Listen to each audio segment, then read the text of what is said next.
Assalamu alaikum. Welcome to my YouTube channel Knowledge for Students. So students, today we are starting class number 16 and in today's class we will talk about had to modal verb. लेकिन class शुरू करने से पहले अगर अभी तक आप लोगों ने मेरे चैनल को सब्सक्राइब नहीं किया तो प्लीज़ सब्सक्राइब के बटन पे क्लिक कर दीजिए और साथ ही बेल आइकन पे क्लिक कर दीजिए ताकि आपको हर नई आने वाली वीडियो का नोटिफिकेशन मिलता रहे। और अगर आप लोगों को मेरी वीडियोस पसंद आ रही हैं और अगर आप इन वीडियो से कुछ सीख रहे हैं तो प्लीज़ लाइक के बटन पे क्लिक कर दीजिए और अपने दोस्तों के साथ भी इनको शेयर कीजिए। और अगर आपको कोई भी कन्फ्यूजन हो रहा है, कोई मसला हो रहा है, कोई चीज़ समझ में नहीं आ रही तो आप लोग कमेंट्स बॉक्स में जाके कमेंट्स कर सकते हैं ताकि मैं आपके उस मसले का हल कर सकूं। सो चलें गाइस, स्टार्ट करते हैं क्लास नंबर 16। सो स्टूडेंट्स, हम पढ़ने जा रहे हैं हैड टू मॉडल वर्ब। अब बेसिकली हैड जो है ये हैज और हैव की सेकंड फॉर्म है। तो सेकंड फॉर्म हम पास्ट में यूज करते हैं, यानी कि ये सेंस उसी में यूज होगा जिस सेंस में हम हैज टू और हैव टू को पिछली क्लासेस में डिस्कस कर चुके हैं। फर्क सिर्फ इतना आएगा कि has to and have to को हम प्रेजेंट में यूज कर रहे थे और हैड टू को हम पास्ट में यूज करेंगे। मतलब इसका भी वही होगा, मकसद इसका भी वही होगा, फर्क सिर्फ इतना होगा कि ये पास्ट में यूज होगा। तो जैसे कि इसकी डेफिनेशन भी है, to express necessity in the past, कि गुजरे हुए वक्त में किसी की जरूरत को बयान करने के लिए हम हैड टू का यूज करेंगे। टू एक्सप्रेस बयान करने के लिए, नेसेसिटी जरूरत को, इन द पास्ट गुजरे हुए वक्त में। तो अब अगर हम हैज टू और हैव टू की डेफिनेशन को देखें तो वो थी to express necessity in the present, के मौजूदा वक्त में किसी की जरूरत को बयान करने के लिए। तो डेफिनेशन इसकी भी वही है, फर्क सिर्फ इतना है कि प्रेजेंट की जगह यहां पर अब पास्ट आ है। अच्छा, अब उर्दू जुमलों में इसकी पहचान क्या होती है? उर्दू जुमलों के आखिर में ना था, नी थी, ने थे, या पढ़ता था, पढ़ती थी, पढ़ते थे, या पढ़ा, पढ़ी, पढ़े वगैरह आता है। यानी कि इन तीनों में से ना था, नी थी, ने थे, या पढ़ता था, पढ़ती थी, पढ़ते थे, या पढ़ा, पढ़ी, पढ़े, इन तीनों में से कुछ भी एंड पे आ सकता है। लेकिन इंग्लिश में जो इसकी स्ट्रक्चर होगी या जो सेंटेंस बनेगा वो एक ही तरीके से बनेगा। अब जैसे कि देखें कि प्रेजेंट की अगर हम बात करते तो वहां पे था ना है, नी है, ने है, पढ़ता है, पढ़ती है, पढ़ते हैं, ठीक है। लेकिन यहाँ पे चूंकि पास्ट का सेंस है तो फिर अब ना है, नी है, ने है, नहीं बल्कि है ना था, नी थी, ने थे, या पढ़ता था, पढ़ती थी, पढ़ते थे, या पढ़ा, पढ़ी, पढ़े वगैरह आता है। तो देखिए, जो भी काम हमने करना था या हमें जो भी काम करना पड़ता था या जो भी काम करना पड़ा वो हमारी जरूरत थी, ठीक है। तो अब जरूरत को गुजरे वक्त में बयान करने के लिए हैड टू का यूज किया जाएगा। अब मसलन ना था, नी थी, ने थे का सेंस अगर हम लेते हैं तो मिसाल के तौर पे मैंने कॉलेज जाना था, उसने किताब खरीदनी थी, हमने क्रिकेट खेलना था, उस्ताद ने क्लास लेनी थी। तो अब इन सेंटेंसेस के आखिर में देखें ना था, नी थी, ने थे आ रहे हैं। इसी तरह से जैसे कि मुझे सुबह जल्दी उठना पड़ता था, अब पढ़ता था के एंड पे था आ रहा है। इसी तरह से हमें हर हफ्ते टेस्ट देना पड़ता था, उन्हें हर महीने फीस अदा करनी पड़ती थी। तो अब पढ़ता था, पढ़ती थी, पढ़ते थे होगा तब भी हम हैड टू मॉडल वर्ब का ही यूज करेंगे। इसी तरह से पढ़ा, पढ़ी, पढ़े। अब अगर पढ़ा, पढ़ी, पढ़े भी जुमले के एंड पे आ रहा होगा तो तब भी हम हैड टू मॉडल वर्ब का ही यूज करेंगे। मसलन हमें कल अपने दोस्त से मिलना पड़ा, उसे अपनी फीस अदा करनी पड़ी, उसे अपने नाराज दोस्त को मनाना पड़ा। तो मतलब इस तरह के पढ़ा, पढ़ी, पढ़े वाले जो सेंटेंसेस होंगे वहां पर भी हम हैड टू मॉडल वर्ब का यूज करेंगे। तो स्टूडेंट्स, इसकी जो स्ट्रक्चर है वो बिल्कुल वैसे ही है जिस तरह हैज टू और हैव टू की थी, लेकिन वहां पर फर्क सिर्फ इतना था कि सब्जेक्ट डिफरेंट आ रहे थे। अब जो हैज टू मॉडल वर्ब था वहां पर he, she, it and single name use होता था एज अ सब्जेक्ट, और जब हैव टू मॉडल वर्ब था तो वहां पर आई, वी, यू, दे और प्लूरल नाउन यूज होता था। लेकिन हैड टू मॉडल वर्ब सबके साथ यानी कि सब जो भी सब्जेक्ट्स होंगे सबके साथ हैड टू मॉडल वर्ब ही आएगा। तो सबसे पहले सब्जेक्ट आएगा, then had to modal verb, then first form of the verb and then object और अदर वर्ब और there is a full stop at the end. So students sentences को बना के देखते हैं। जैसे कि हमारे पास सबसे पहला सेंटेंस है कि मैंने अपने दोस्त से मिलना था, या मुझे अपने दोस्त से मिलना पड़ता था, या मुझे अपने दोस्त से मिलना पड़ा। इन तीनों सूरतों में जो सेंटेंस बनेगा वो एक ही, इंग्लिश में सेंटेंस एक ही होगा लेकिन वो एक ही सेंटेंस ये तीनों मतलब दे रहा होगा। तो चलें देखते हैं। मैंने अपने दोस्त से मिलना था, या मुझे अपने दोस्त से मिलना पड़ता था, या मुझे अपने दोस्त से मिलना पड़ा। तो सबसे पहले देखना है सब्जेक्ट कौन है। सो सब्जेक्ट कौन है? मैं, I, then had to, I had to, then verb क्या है यहां पे, काम कौन सा है? मिलना, मुलाकात करना, meet, I had to meet, I had to meet। किससे मिलना था? ऑब्जेक्ट क्या है? अपने दोस्त से, my friend, I had to meet my friend। मैंने अपने दोस्त से मिलना था, या मुझे अपने दोस्त से मिलना पड़ता था, या मुझे अपने दोस्त से मिलना पड़ा। यानी कि ये एक ही सेंटेंस इन तीनों का मतलब दे रहा होगा। फिर इसी तरह से हमारे पास नेक्स्ट सेंटेंस है,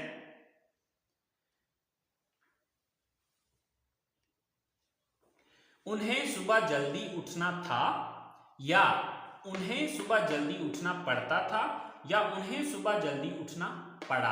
अब इन तीनों सेंटेंसेस की जो इंग्लिश बनेगी वो एक ही होगी। सो सब्जेक्ट कौन है? उन्हें, यानी कि वो ज्यादा, तो वो ज्यादा की इंग्लिश क्या है? They. Then had to, they had to. Verb, काम कौन सा करना पड़ता है उन्हें, या कौन सा करना था? उठना या जागना, get up. They had to get up, सुबह जल्दी, early in the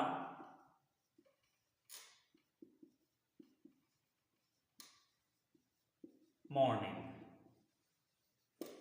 So they had to get up early in the morning। अब यही एक सेंटेंस जो है ये तीनों इंग्लिशेस दे रहा है। उन्हें सुबह जल्दी उठना था, उन्हें सुबह जल्दी उठना पड़ता था, या उन्हें सुबह जल्दी उठना पड़ा। इसी तरह से हमारा लास्ट या तीसरा सेंटेंस है, हमें अपना कोर्स मुकम्मल करना था, या हमें अपना कोर्स मुकम्मल करना पड़ता था, या हमें अपना कोर्स मुकम्मल करना पड़ा। सो सब्जेक्ट कौन है यहाँ पे? हम, यानी कि कोर्स किसको मुकम्मल करना था? हमें। So we, then had to, we had to. Verb क्या है यहाँ पे? मुकम्मल करना, complete. We had to complete। अब क्या मुकम्मल करना था? अपना कोर्स, यानी कि ऑब्जेक्ट क्या है? अपना कोर्स, और course. So we had to complete our course। हमें अपना कोर्स मुकम्मल करना था, या हमें अपना कोर्स मुकम्मल करना पड़ता था, या हमें अपना कोर्स मुकम्मल करना पड़ा। तो स्टूडेंट्स ये तरीकाकार है हमारे पॉजिटिव सेंटेंसेस का। तो अब सेंस इन तीनों में से ना था, नहीं थी, ने थे, पढ़ता था, पढ़ती थी, पढ़ते थे, या पढ़ा, पढ़ी, पढ़े, इनमें से कोई भी सेंस हो सकता है। देखिए मैंने सिर्फ 3 सेंटेंसेस बनाए हैं, अब ये थाउजेंड्स ऑफ सेंटेंसेस जो है वो इससे बनते हैं। तरीकाकार यही है, मेन आपकी ये स्ट्रक्चर है। अगर आप इस स्ट्रक्चर को समझ लेते हैं तो आपके लिए वो थाउजेंड ऑफ स्टेटमेंट्स बनाना कोई प्रॉब्लम नहीं है। हाँ, अब मसला बचेगा पीछे वोकैबुलरी का। तो वोकैबुलरी आप वो डिफरेंट बुक से ले सकते हैं, मुख्तलिफ डिक्शनरीज, आजकल तो मोबाइल फ़ोन में इस तरह की ऐप्स आ गई हैं कि आप उन ऐप से जो है वो वोकैबुलरी ले सकते हैं। इंशाल्लाह मैं भी जल्दी जो है वो वोकैबुलरी की जो है वो लेसन वो भी दूंगा, बट उसके लिए थोड़ा सा शायद वक्त लगे, लेकिन वो भी मैं इंशाल्लाह साथ स्टार्ट करूंगा। बट आपने कोई भी सेंटेंस बनाना है तो आप उसकी जो है वो गूगल में जाके सर्च कर लें उसकी इंग्लिश, या फिर आप डिफरेंट डिक्शनरीज को कंसल्ट करें, वहां से आपको मिल जाएगी। लेकिन मेथड यही रहेगा, जो स्ट्रक्चर रहेगी वो यही रहेगी। ये मेन चीज है आपकी, आपने अंडरस्टैंड करना है इस चीज को। सो आई होप सो आपको पॉजिटिव सेंटेंसेस की समझ आ गई होगी। तो चलें अब बात करते हैं इसके नेगेटिव सेंटेंसेस की। स्टूडेंट्स, नेगेटिव बनाने के लिए अब इसकी स्ट्रक्चर क्या होगी? Subject plus did not plus have to plus first form and then object. अच्छा, अब आपके जहन में एक सवाल आ रहा होगा। वो सवाल ये आ रहा होगा कि सर आपने बताया था कि हम पास्ट में सेकंड फॉर्म यूज करते हैं, तो अब हैव तो फर्स्ट फॉर्म होगी है, तो अब सेकंड फॉर्म यहां पर किधर रही? तो सेकंड फॉर्म यहां पर भी यूज हो रही है, लेकिन सेकंड फॉर्म यहां पर डिड आ रही है। ठीक है, तो यहां पर हमने did as a second form use किया है। डिड बेसिकली डू और डज की सेकंड फॉर्म होती है। अब देखिए प्रेजेंट में हम डू नॉट या डज नॉट लगा रहे थे, ठीक है, क्योंकि वो प्रेजेंट था और प्रेजेंट में हम फर्स्ट फॉर्म यूज करते हैं। अब चूंकि हम पास्ट में जा रहे हैं, तो पास्ट में जाने के लिए हमें डू और डज की सेकंड फॉर्म यूज करनी पड़ेगी। अच्छा, अब एक सवाल यहां पर यह भी पैदा होता है कि सर अगर हम यहां पर डू और डज ही रहने देते और इसको हैड टू कर लेते, तो ऐसा नहीं होता। असल में होता यह है कि सेंटेंस के अंदर आने वाला जो पहला वर्ब है, चाहे वो हेल्पिंग वर्ब हो, चाहे वो रियल वर्ब हो, या चाहे वो मॉडल वर्ब हो, ठीक है, जो भी पहला आने वाला वर्ब है, फर्स्ट सेकंड फॉर्म या थर्ड फॉर्म का जो फार्मूला है वो अप्लाई होता है आने वाली जुमले के अंदर आने वाले पहले वर्ब पे। तो अब चूंकि इस जुमले के अंदर अगर हम वर्ब देखें तो वो चाहे हेल्पिंग वर्ब है, तो आने वाला जो भी पहला हेल्पिंग वर्ब है, तो पहला हेल्पिंग वर्ब या पहला वर्ब जो है वो हमारे पास डू और डज आ रहा था। तो डू और डज की सेकंड फॉर्म क्या है? डिड है। तो इसलिए अब यहां पर हमने इसकी सेकंड फॉर्म लगा दी और आगे हमने हैव टू में कन्वर्ट कर दिया। अब इसको हैव टू में कन्वर्ट इसलिए किया क्योंकि एक ही सेंटेंस के अंदर हम दो सेकंड फॉर्म में इकट्ठी यूज नहीं कर सकते। क्योंकि अगर हम यहां पर भी डिड रखते हैं और यहां पर भी हैड कर देते हैं, तो क्या होता कि डिड भी सेकंड फॉर्म और हैड भी सेकंड फॉर्म, तो वो जो ग्रामर का एक फॉर्मूला है तो वो गलत हो जाता है। ठीक है, तो अब क्या है कि इसको हमने सेकंड फॉर्म में कन्वर्ट कर दिया और ये आगे हमने इसको फर्स्ट फॉर्म में कन्वर्ट कर दिया। ठीक है, तो अब जो नेगेटिव सेंटेंसेस हैं, नेगेटिव सेंटेंसेस के अंदर हम हैड का यूज नहीं करेंगे। ठीक है, क्यों? क्योंकि इसकी जगह पे हमने सेकंड फॉर्म यूज कर लिया डिड। तो डिड जो है, यानी कि ग्रामर का ये रूल है कि सेकंड फॉर्म जुमले में सिर्फ एक बार यूज हो सकती है। ठीक है, तो जब ऑलरेडी डिड सेकंड फॉर्म आ चुकी है तो फिर ये हैड नहीं आ सकेगा, क्योंकि हैड भी सेकंड फॉर्म है। तो इसलिए हमने किया ये है कि यहां पर हमने डिड यूज कर लिया और यहां पर हमने हैड को हैव में यानी कि फर्स्ट फॉर्म में कन्वर्ट कर दिया। तो देखते हैं आप इसकी कुछ सेंटेंसेस को बना के।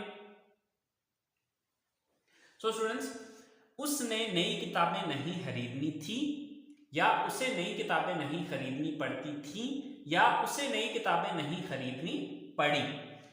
सो उसने नई किताबें नहीं खरीदनी थी। अब सब्जेक्ट कौन है? उसने, यानी कि वो एक लड़का भी हो सकता है, वो लड़की भी हो सकती है। बहरहाल हम इसको फिर वक्त लड़की ले लेते हैं। सो वो एक लड़की, शी। आगे did not and the shortcut is didn't. जब आप इसको स्पीकिंग में यूज करेंगे तो आप बेशक इसको डिडंट यूज कर लें, दोनों सूरतों में। डिड नॉट कहा तब भी सही है, डिडंट कहा तब भी सही है, लेकिन राइटिंग के अंदर आपने इसको पूरा ही लिखना है। Did not, she did not, then have to, she did not, have to, then first form of the verb. Verb क्या है? यहां पे काम कौन सा है? खरीदना, buy. She did not have to buy. क्या खरीदने की बात हो रही है? नई किताबें, new books. So she did not have to buy new books. उसने नई किताबें नहीं खरीदनी थी, या उसे नई किताबें नहीं खरीदनी पड़ती थी, या उसे नई किताबें नहीं खरीदनी पड़ी। नेक्स्ट सेंटेंस है हमारे पास, आसिम ने घर नहीं बेचना था, या आसिम को घर नहीं बेचना पड़ता था, या आसिम को घर नहीं बेचना पड़ा। सो सब्जेक्ट कौन है यहां पे? Asim. Then did not, Asim did not. Then have to, Asim did not have to. आगे वर्ब क्या है यहां पे, बेचना, sell. Asim did not have to sell. क्या बेचने की बात हो रही है, घर. Asim did not have to sell his house. Asim did not have to sell his house. कि आसिम ने अपना घर नहीं बेचना था, या आसिम को घर नहीं बेचना पड़ता था, या आसिम को घर नहीं बेचना पड़ा. इन तीनों सूरतों में सेंटेंस यही बनेगा. हमारा लास्ट सेंटेंस है, रानी ने कपड़े नहीं धोने थे, या रानी को कपड़े नहीं धोने पड़ते थे, या रानी को कपड़े नहीं धोने पड़े. सो सब्जेक्ट कौन है यहां पे, Rani. Then did not, then have to. Rani did not have to. Verb क्या है यहां पे, काम कौन सा करना था उसने, धोना, wash. Rani did not have to wash. क्या धोने की बात हो रही है, कपड़े, the clothes. So Rani did not have to wash the clothes. कि रानी ने कपड़े नहीं धोने थे, या रानी को कपड़े नहीं धोने पड़ते थे, या रानी को कपड़े नहीं धोने पड़े. तो स्टूडेंट्स ये थे इसके नेगेटिव सेंटेंसेस. तो स्टूडेंट्स अगर आपको नेगेटिव समझ आ गए तो मेरा ख्याल है इंट्रोगेटिव सेंटेंसेस बनाना आपके लिए कोई प्रॉब्लम नहीं है. क्यों, क्योंकि इंट्रोगेटिव सेंटेंसेस के लिए मैंने आपको एक रूल बताया था, और वो रूल ये था कि नेगेटिव सेंटेंसेस में जिस लफ्ज के बाद आपने नॉट लगाया उस लफ्ज को उठा के जुमले के शुरू में ले आए तो वो इंट्रोगेटिव बन जाएगा या सवालिया बन जाएगा. तो यहां पर हमने किसके बाद नॉट लगाया था, डिड के बाद. तो इस डिड को उठा के सेंटेंस के शुरू में लगा दें तो ये इंट्रोगेटिव बन जाएगा. तो चले आए देखते हैं इसके interrogatives. So students interrogative sentences बनाने के लिए first of all did, then subject, then have to, then first form of the verb, and then object, and at the end there is a question mark. So जैसे कि हमारे पास पहला sentence है, क्या उन्हें हर रोज खाना बनाना था, या बनाना पड़ता था, या बनाना पड़ा. इन तीनों सूरतों में सेंटेंस एक ही होगा. So first of all did, subject कौन है, उन्हें, यानी कि वो ज्यादा है, they. Then have to, Did they have to. Verb क्या है यहां पे, खाना बनाना, make. इसकी जगह अगर आप कुक भी लगाना चाहें तो आपकी अपनी मर्जी है, दोनों सूरतों में मतलब यही होगा. Did they have to make और cook, क्या बनाने की बात हो रही है, खाना, the food. Did they have to cook और make the food, her rose, daily.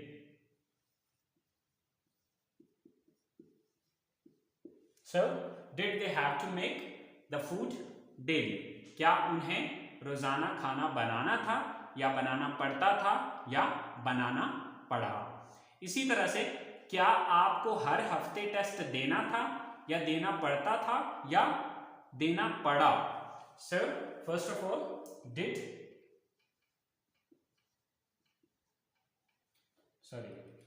then subject कौन है, आप, you.